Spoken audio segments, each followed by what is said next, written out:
Congressman Richard Neal from Massachusetts is joining us. Our actual congressional district, where our studio is within your jurisdiction. So it's great to finally have you in our studio. Great to be with you, David.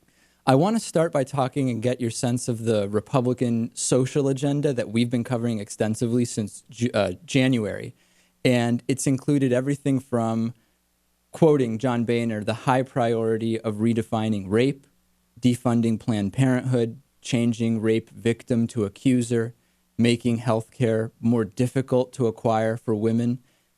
I've characterized it as an attack on women. I'm curious to get your sense. You can comment on that, but also I would love to hear, what do you think is at the root of some of these proposals? Well, I think the considerations have been pretty noteworthy for their lack of long thought. And I think that you could characterize the votes that we had on the House floor, it took place, incidentally, in a series of 2-minute procedures, that a lot of forethought didn't go into them. There is no indication, for example, with Planned Parenthood, that there's this great appetite across America for defunding Planned Parenthood. At the same time, you can see that they've taken a series of social positions that are meant to placate the base of the Republican Party. I mean, I think one of the things that's been missed in this debate over the role that the Tea Party has played is that fundamentally most Tea Party members are Republicans to begin with. And I think the notion that it's been simply an uprising that has occurred because people have put down the plow and left the farm to migrate to the city to reverse policy is not supported by fact. And many of the individuals that are involved have been Republicans to begin with. And I think that necessarily Boehner took the position that he wanted to placate or appease the base of the Republican Party. I think that in general terms, that this will not play well with mainstream America. Behind the scenes, when you hear in the halls of Congress that John Boehner is calling the redefinition of rape a high priority, I mean, do people candidly go up to him and say, what are you doing here? Or how does that, I'm curious how it works behind the scenes. There are two well-structured elements in American politics, the left in the Democratic Party and the right in the Republican Party.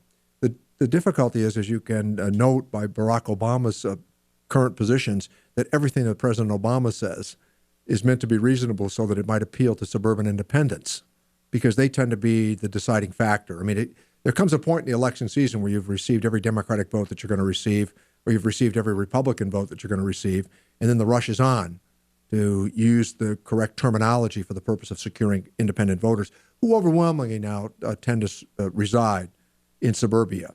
And I think that in the case of Boehner, I've known John for a long time, bump into him virtually every morning, and chat with him amiably. I think he would have been an individual who you might have described 10 or 12 or 14 years ago as a country club Republican. They were kind of interested in a stable financial situation with a decent return for individual investors. They tended in those days, as you would note, not to get wound up on the social issues. If anything, they wanted to keep the social issues to the side.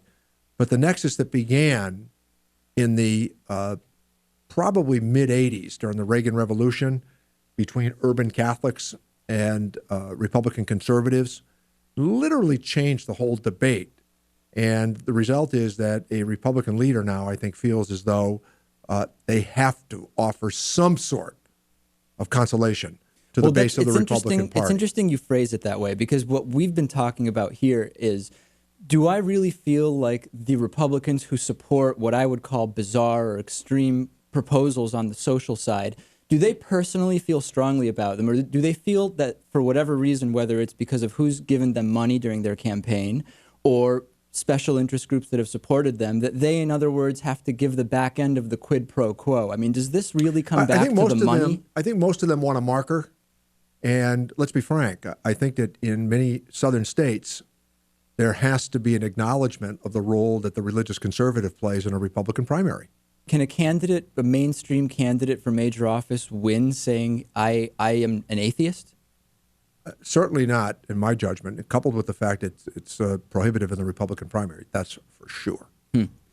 Before we get more generally to money in politics, the budget is something that we've been digging into, both specifically and kind of from a bigger context. And one of the biggest misinformation streams that I've observed has been the use of the word cuts in many cases, where what we're seeing is the increase that was expected is not going to be as big. it seems to me to be disingenuous. What do you think? But it is disingenuous, but I think there's a framework that should be acknowledged as well. The people that set the fire are now the ones calling the fire department. Let's Absolutely. contrast Yeah. January 19th of 2001 with January 20th of 2009. Mm-hmm. And the contrast couldn't be any more clear. When Bill Clinton leaves the White House, we've had 3 successive balanced budgets. Alan Greenspan warns that the debt is being paid down too quickly.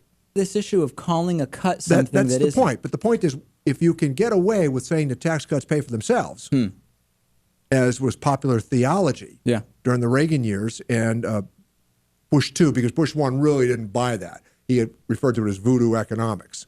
And that's exactly what we're now currently discussing, except that the cuts that have been proposed in this series that we had a couple of weeks ago, they've been so draconian in nature as to literally put longstanding institutions out of business. They propose an end to corporate broadcasting, public broadcasting, Planned Parenthood, an end to Teach for America, AmeriCorps. This brings up the other issue, which is there's so much discussion of those specific cuts that you mentioned, but there is really no valid discourse in the media about the fact that the military-industrial complex spending, the defense spending that is just a part of, it's part of the, you start there. There's no real discussion about, do we need 50 army bases in Germany?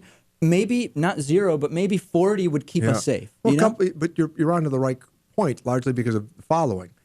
The money for Iraq was borrowed, and it was borrowed to masquerade the size of the requests that were being made because they knew that the pushback that would come from the administration. Hence, Dick Cheney's position, $60 billion for Iraq, in and out in 6 months. And greeted as liberators. Greeted as liberators.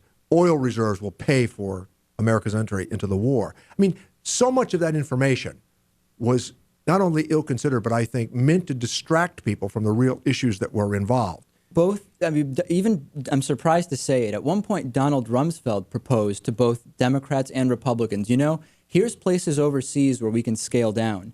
And both parties on the whole said, we don't want to do it. So sometimes I'm hearing from my progressive friends, well, Democrats want to shrink defense and Republicans want big defense. But there have been opportunities where both parties have said, we're not going to do that right now. Why? Would you support drawing down overall? You would? Yes, I would. And I think that there has been no better bargain in international politics than the decision of the United States after World War II to commit ourselves to the defense of Western Europe. Western European nations have spent about 1% of their GDP on national defense.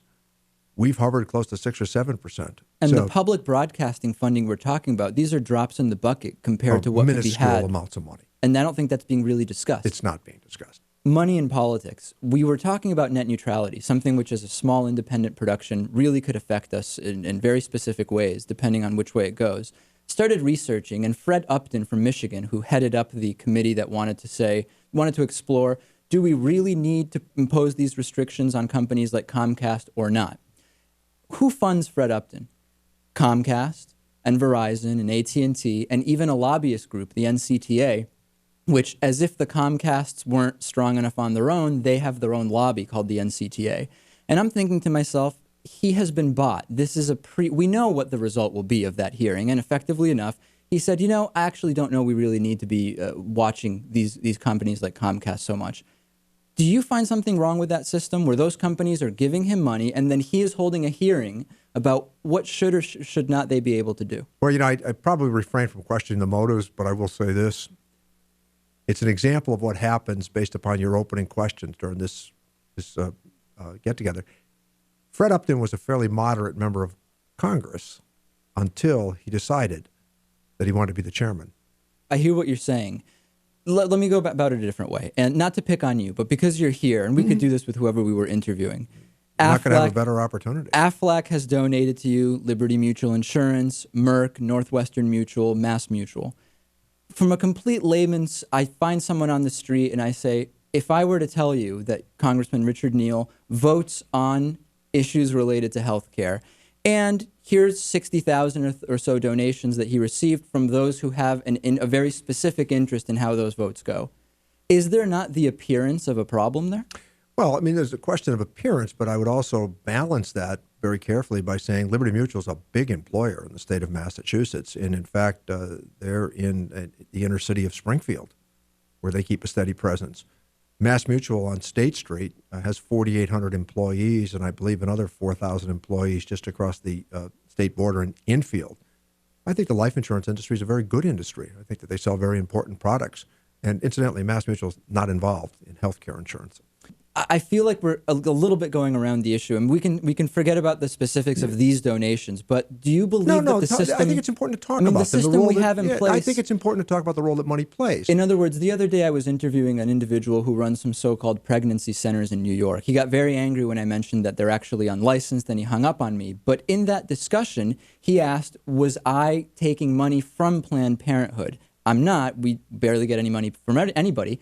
But if I had been, that would be a case where how am I going to conduct a fair hearing of both sides if one side has given me money? My impression, based upon the industries that you've outlined, is that it's money that follows votes, not necessarily that votes follow money. And I think that there needs to be a legitimate discussion in America about more of the role of secret money in campaigns, as opposed to the system that we have that nobody's crazy about. But the Supreme Court in Buckley versus Vallejo, they've held the position that money constitutes expression. And as long as that opinion holds, one would be very foolish to disarm. $1, one vote. Well, it would be very foolish to disarm going into any election season. And let's be frank, I mean, who has changed this system? And not to understate the role that George W. Bush played or that Barack Obama played. I mean, they're the ones that decided that they could do better outside the norm of public financing than they could do inside of the norm. So there has to be some expression of the acknowledgement of the pivotal position that Supreme Court decision played. Certainly there is, but would it not be better? I mean, would you support a Dennis Kucinich type campaign finance reform? Probably not. You would. What do you find about it that would not work for you? Well, I mean, I think that the hybrid that has been offered has year after year declined. I mean, there's no evidence that the American people are checking off greater amounts of money on their tax forms. If anything, it's been going south steadily. And I think President Obama's decision 2 years ago, actually 3 years ago, which, as you know, he fretted about it for a long period of time before announcing what we all knew was about to become reality. And look, whether we like it or not, I mean, Barack Obama is the president today in some measure because of this extraordinary ability to have raised north of $750 million. So in that sense, when you consider that overwhelmingly his donations came from small contributors, I think it worked. But not to dismiss the fact either, as you know, in that campaign, but there were some big contributors. Absolutely. Yeah. I'm obviously not hiding my feelings, which is I think that the system is completely open to corruption and filled with it. It's certainly subject to the need for some changes. That's for sure. Before we wrap up, Libya, what should the U.S. involvement be? What should happen in that region? My sense going in was some of the protesters believed it would go like Egypt, and it did not. Every government will react differently, and that's where we are now. What's your sense? I think we need to nurture the dissidents, those that are challenging Gaddafi, and at the same time that any action that's taken needs to be done with the sanction of the United Nations or European Union. I think the idea that we would go it alone again in a Muslim nation does not make sense, and I think that we need to be very mindful and careful of that quickly trying to topple a military dictator, in this case, you run the risk, if you're not careful, of making him a martyr again in the Arab world. And isn't U.S. involvement in great part going to be dictated by how profitable might it be to go in there, the way we've seen happen with conflict after conflict? Well, I'm not so. This uprising in Libya was one that we didn't see coming, and I'm not sure that was the intent as we began. But now there's a very precarious balance that we have. We want to certainly give all the support that we can to the forces on the ground that want to bring an end to his leadership, but be mindful of something. We don't know what the next act is. And recall that the most vivid example of what I've just stated is Iran after the fall of the Shah. Absolutely. Absolutely. Congressman Richard Neal, great to see you. Good to be with you, David.